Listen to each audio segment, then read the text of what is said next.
하나님의 은혜와 사랑을 진심으로 감사드립니다. 거룩한 예배로 불러주심을 감사하며 오늘 하나님 앞에 우리의 삶의 소중한 일부가 되는 믿음의 예물을 준비하여 주께 드리게 하심을 감사합니다. 하나님의 귀한 예물이 우리 하나님의 나라에 합당하게 쓰여지도록 하나님의 간섭과 도우심이 있기를 바라며 드린 손길 가정 생업 위에 하나님 복 주시되 거룩한 언약의 말씀을 따라 하늘에 신령한 것으로 이 땅에 풍족한 것으로 복 내려 주시기를 간절히 원하나이다.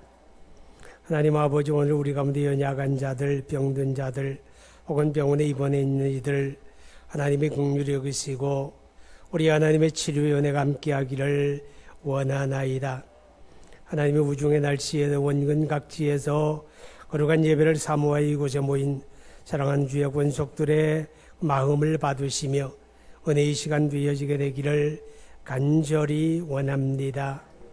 오늘 새로 등록하는 새 교우들에게도 하나님의 거룩한 교회에 잘 적응하게 도우시고 그리스도 예수를 영접하고 구원의 복을 누리게 되기를 원합니다. 예수님 이름으로 기도하옵나이다. 아멘. 소개할 분이 있네요. 우리 찬양대에 지금 게스트가 한 분이 있는데 호주에서 우리 박장규 집사님 오셔서 그래도 본교회라고 꼭 오면 찬양을 함께 합니다. 김현미 집사님도 오셨어요? 얼굴 한번 보여봐요. 김현미 안 왔어요? 박장규 집사님 일어나봐요. 부인 안 왔네. 박수 한번 해주시기 바랍니다. 감사합니다. 2부 예배 때 중국의 박대규 집사님도 다녀갔습니다. 장규, 대규 형제 같네. 비가 막 쏟아지는데 얼마나 제가 1부 예배를 마치고 9시인데 캄캄해요. 제가 새벽에 올 때 걸어왔는데 그 시간은 밝았는데 갈수록 어두워지는 거예요. 그래서 이게 비를 뚫고서 여러분 대단하네요. 저 충청북도 음성에서 오신 분들, 인천에서, 고척동에서, 강서구에서, 강북에서 아주 멀리서 오셨는데 하나님께서 기억하시기를 원합니다. 오늘 읽은 말씀은 6월절에 대한 말씀이거든요. 이스라엘 백성들이 3대 명절이 있는데 명절 가운데 가장 시작이 되는 게 6월절이에요. 그리고 제일 큰 명절이죠.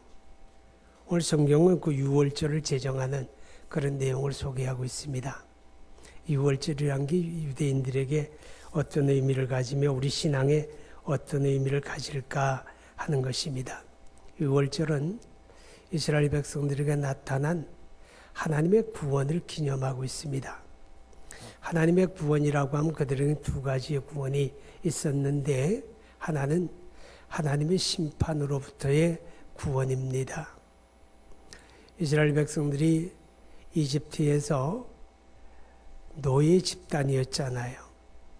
근데 하나님이 모세를 통해서 9가지 재앙을 내려도 바로가 끄떡을 안 하니까 이제 하나님이 약속대로 10번째 재앙을 내리는데 그게 심판이에요.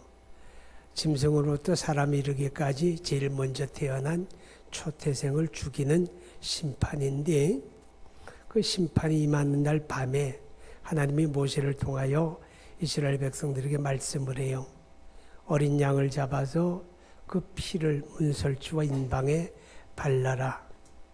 하나님의 심판의 사자가 그 집에 다가갔다가 문설주에서 인방에서 어린 양의 피를 보게 되면 그 집에 들어가지 않고 그 집을 넘어간다.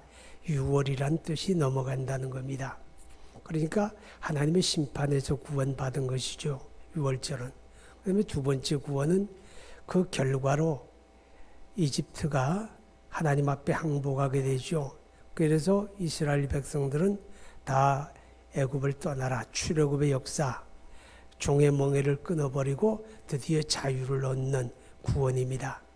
하나님이 그들에게 베풀어 주신 이 같은 구원을 기념하는 게 바로 6월절입니다. 여러분, 그런데 더 깊은 영적인 의미는 이 유월절은 바로 역사 속에 오시는 그리스도의 그림자입니다. 하나님 아들 그리스도가 이 땅에 와서 우리를 위하여 피 흘려 죽게 되고 우리를 구원하게 된다. 그것을 의미하는 것이 바로 이스라엘 백성들에게 유월절이다라고 하는 거죠. 그래서 고린도전서 5장에 보게 되면 예수님을 가리켜 유월절 양 그렇게 이야기합니다. 또 요한복음 1장 29절에도 보게 되면 세상 죄를 지고 가는 하나님의 어린 양 이렇게 이야기하죠. 그러니까 유월절의 양은 바로 십자가에 죽으시고 우리를 구원하는 그리스도를 보여주는 그런 의미가 됩니다.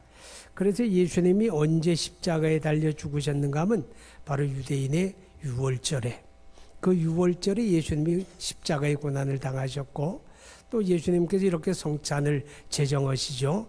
이것을 행하여 나를 기념하라 할 때 그 성찬을 제정하는 자리도 바로 유월절 만찬을 잡수시는 자리에서 성찬을 제정하게 됩니다. 그러니까 유대인의 유월절이라고 하는 것은 하나님의 구원을 기념하는 것뿐만 아니라 바로 그리스도 예수를 우리에게 증거하는 그런 의미가 있다라고 하는 것입니다. 여러분, 우리 그리스도인들은 우리가 죄와 심판에서 구원받은 자들인데 그 구원은 바로 어린 양이신 그리스도의 피 흘림을 통해서 우리가 구원받는 거예요. 에베소 1장 7절에 보게 되면 오직 그 피가 우리 죄를 사했다 이렇게 말하죠. 그러니까 예수 그리스도의 피로 우리가 죄에서 하나님의 심판에서 구원받는다 하는 것을 깨닫게 합니다. 그리고 유월절이라고 하는 것은 바로 이 같은 하나님의 구원의 은혜를 되새김질하는 그런 의미를 갖게 됩니다. 되새김질이란 게 뭔지 아시죠? 우리 마음에서 이렇게 되새겨보고 그것을 우리에게 다시 느끼게 하는 그런 의미입니다. 자, 그런데 우리가 기억해야 할 것은 이스라엘 백성들이 하나님의 약속대로 가나안 땅에 들어 그 땅을 기업으로 받고 거기 정착해서 살아갈 때 그들이 살다 보면 하나님이 우리에게 어떤 은혜를 베푸셨는지 그 은혜를 잊어버릴 수가 있잖아요. 그죠?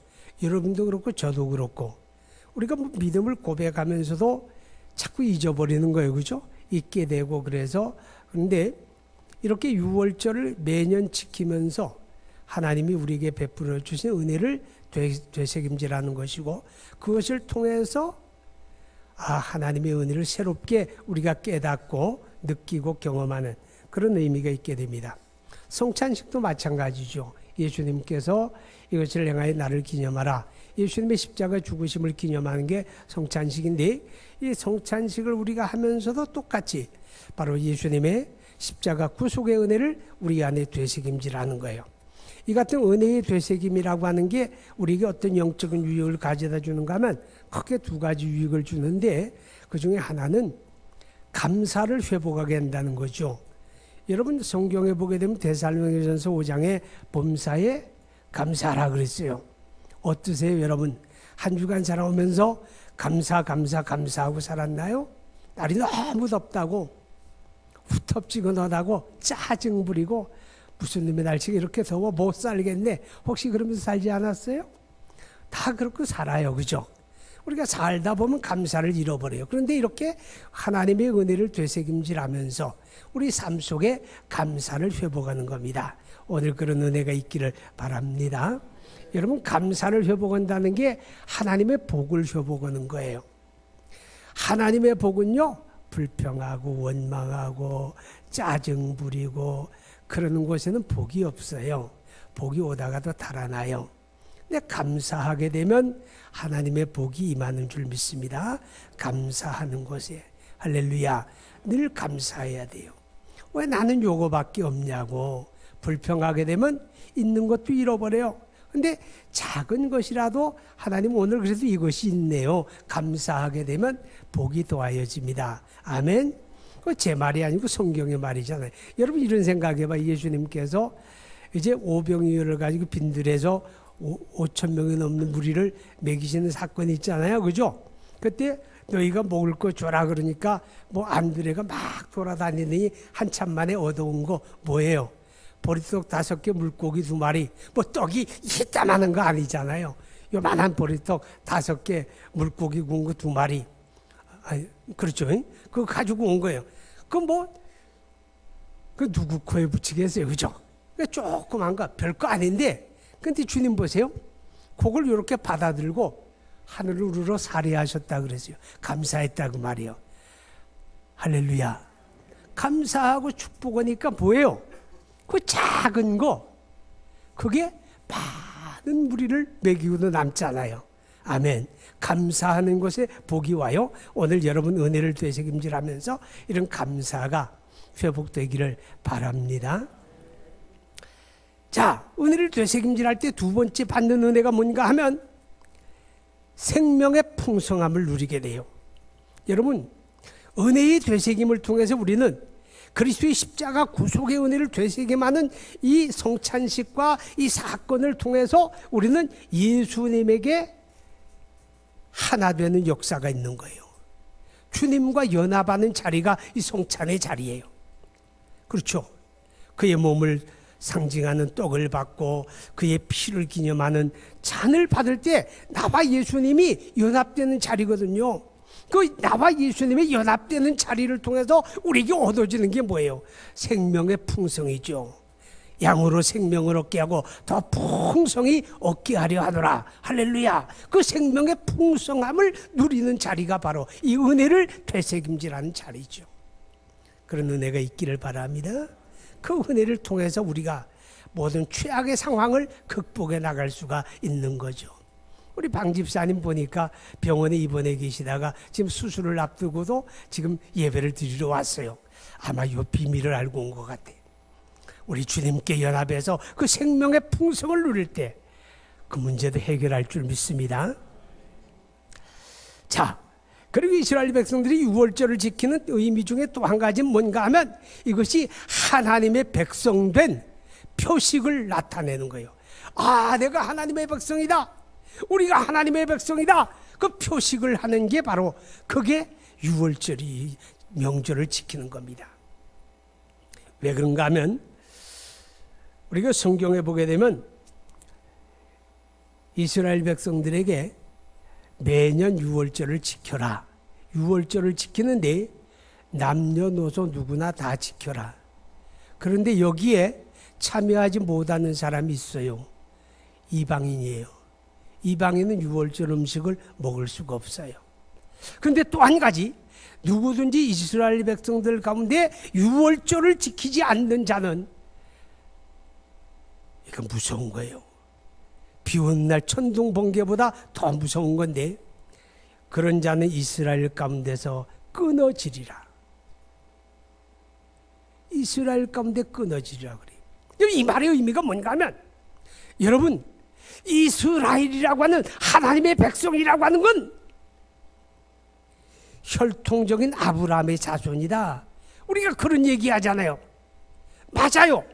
혈통적인 아브라함의 자손인데, 그러나 이스라엘의 이스라엘 되는 것은 혈통적인 아브라함의 자손이기 때문만은 아니다 그 말이. 그럼 뭐가 이스라엘 되게 하느냐? 어린 양의 피로 구원받은 자다 그런 뜻이에요. 유월절을 지키는 게 뭐예요? 어린 양의 피를 기념하는 거고 그 어린 양의 피로 구원받은 자들이 이스라엘이다 그런 뜻이에요. 아멘. 어린 양의 피로 구원받은 자들이 이스라엘이다. 우리 예수 믿고 구원받은 그리스도인들을 하나님의 백성, 하나님의 권속 그렇게 이야기하죠? 그렇게 믿습니까? 여러분 누구예요? 하나님의 백성. 자, 우리가 하나님의 백성 된 건 이렇게 주일 예배를 잘 드리는 것도 중요하죠. 그죠? 그렇지만 그렇기 때문에 내가 하나님의 백성은 아니에요. 내가 하나님의 교회에 속해 있기 때문에 하나님의 백성 된 건 아니고 진짜 내가 하나님의 백성 된 이유가 뭐냐? 바로 어린 양 그리스도 예수의 피로 죄 씻음을 받았기 때문에 어린 양 예수 그리스도의 십자가 보혈로 내가 죄와 심판에서 구원받았다고 하는 이 사실이 나를 참 이스라엘 되게 하고 나를 하나님의 백성 되게 한다. 할렐루야. 그럼 내가 하나님의 백성들 표식을 나타내야 하잖아요. 그게 뭐냐? 이스라엘 백성들에게는 유월절이에요. 그들이 유월절을 지키면서 우리는 어린 양의 피로 구원받은 하나님의 백성입니다 하고 자기 표식을 증거하는 거예요. 우리가 성찬에 참여함을 통해서 나는 하나님의 백성입니다 라고 하는 것을 증거하는 거예요. 여러분, 자기 증거가 있고 자기 표식이 분명한 사람들은 강한 자입니다. 내가 하나님의 백성이다. 누가 뭐라 그래도 나는 하나님의 백성이다 라고 하는 자기 증거가 분명한 사람은요, 아주 강한 자입니다. 그런 사람은 세상이 이기질 못합니다. 그런 사람은 마귀가 이기질 못합니다. 와요! 하나님이 책임지는 사람이기 때문에. 할렐루야. 그러니까 우리가 성찬에 참여하는 건 바로 내가 하나님의 백성 된 표식이고, 또 우리 그리스도인들이 주의를 거룩하게 지키는데 이 주의를 거룩하게 지키는 것도 또한 내가 하나님의 백성 된 표식입니다. 왜요? 주일은 그리스도 예수님이 십자가에 죽으시고 부활하셔서 승리하셨음을 기념하는 날이에요. 그렇죠? 예수의 부활을 기념하는 이것, 바로 내가 그의 피로 구원받은 사람입니다 라고 하는 자기 표식이 우리가 주의를 지키는 거예요. 여러분, 하나님의 백성들 이 같은 표식이 여러분에게 분명하기 바랍니다. 하나님의 심판의 사자가 왔다가도 어린 양의 피를 보고 넘어가잖아요. 그죠? 마찬가지예요. 내가 구원받아 하나님의 백성된 자기 표식이 분명하면 하나님이 책임지고 보호하는 사람이니까 이 세상 속에 우리는 강한 자입니다. 그 다음에 유월절의 또 다른 의미는 하나님이 어떤 분이냐? 하나님은 자기 약속을 칼처럼 지키는 분이다. 하나님은 자기 약속을 신실하게 지키시는 분이다. 이 고백을 담은 게 유월절을 지키는 거예요. 왜 그런가 하면 여러분 잘 보세요.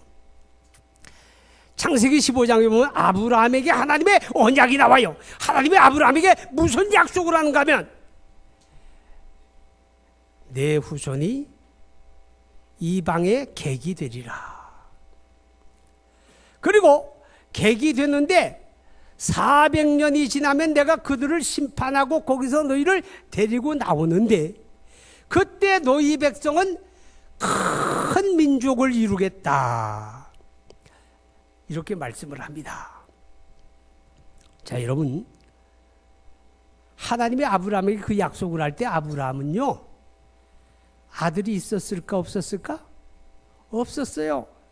아니, 자손도 없는데 하나님이 말씀해요. 내 자손이 저 하늘의 별처럼 창대하겠다. 400년 후에 내가 큰 민족이 되어 나오겠다. 상상이 안 되잖아요. 그죠? 그리고 창세기 46장에 보면 이스라엘이 이집트로 이민을 가요. 언제 가는가 하면 야곱의 때에. 야곱의 때 이민을 가는데 몇 명이 갔는가 하면 70명이 간 거예요. 70명이. 70명이 이민을 가지고 400년 만에 얼마로 늘었는가 하면 무려 200만 명에 달하는 사람으로 인구가 늘어요. 200만 명 그러면 뭐 많지도 않네. 혹시 그런 생각 안 해요? 여러분, 지금도요, 이 지구상에 수많은 나라들 가운데 인구가 100만 명이 안 되는 나라가 5손가락을 넘어요. 전체 인구가 100만 명이 안 되는 나라가 5손가락을 넘는다. 한 10개 나라가 지금도 100만 명이 안 되는 나라들이. 그런데 지금이 아니고 고대, 저 옛날 옛쪽 고대, 그때에 200만 명이. 그들이 200만 명으로 늘어나는데 최적의 환경, 최적의 조건 속에서 늘어난 게 아니잖아요. 처음에는 대접받다가 얼마 지나지 않아 노예 집단으로 전락하게 되고 그들에게 탄압이 오고 그들에게 고통이 오고 그들에게 인구를 억제하는 정책이 펼쳐지고 그런 최악의 조건과 환경 속에서 막 늘어난 거예요. 누가 한 일이에요? 하나님이 하신 일이죠. 하나님이 하신 일이죠. 또 보세요. 400년 만에 내가 그들을 심판하고 내 백성을 이끌어내리라 하나님이 약속했어요. 그런데 그때에 이스라엘은 벽돌 굽고 농사 짓고 하는 것밖에 못하는 노예 집단인데 그때 이집트는 세계 최강의 국가예요. 나라가 잘 조직이 되고 군대가 조직이 되고 행정이 일사불란하고 그런 속에서 이스라엘이 해방이 된다는 건 꿈도 꿀 수가 없는 문제였죠. 그런데 하나님이 이끌어내신 거예요. 또 그것뿐이 아니에요. 그 창세기 15장에 보면 하나님이 아주 작은 부분에 대한 약속이 왔는데 그게 뭔가 하면 너희가 나올 때에 빈손으로 나오지 아니하고 많은 재물을 가지고 나오리라 그랬습니다. 이게 말이 안 되는 거예요. 왜냐하면 그때 이스라엘 백성들이 노예 집단인데 노예 집단이 무슨 재물이 있어요? 성 쌓고 뭐 피라미드 만들고 농사 짓고 뭐 늘 그것만 하고 하루하루 그러니까 목숨이 그냥 왔다 갔다 하는 속에서 살아가는데 그들이 나올 때 도대체 무슨 재물을 가지고 나오겠냐 그 말이에요. 그런데 말이에요. 출애굽 때 보면 하나님의 심판이 이스라엘 가운데 임하죠. 10가지 재앙 속에서 이집트 백성들이 엄청난 고통을 당해요. 엄청난 고통을 당해요. 자, 마지막 심판까지 당하고 나니까 그냥 이집트 사람들이 이스라엘을 바라볼 때 논돌머리가 나는 거예요. 그런데 바로가 이스라엘을 떠나라 그런 거예요.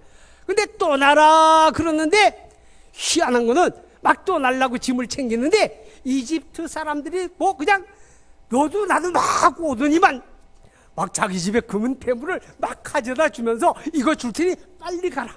이거 줄 테니 빨리 가라. 이러는 거예요. 놀랍지 않아요? 그래서 이스라엘 사람들이 빈손으로 나오지 아니하고 재물을 가지고 나온 거예요. 하나님의 약속이 얼마나 작은 부분까지도 섬세하게 이루어진지 보잖아요. 또 출애굽한 후에 잘 보세요. 25절 한번 봐요.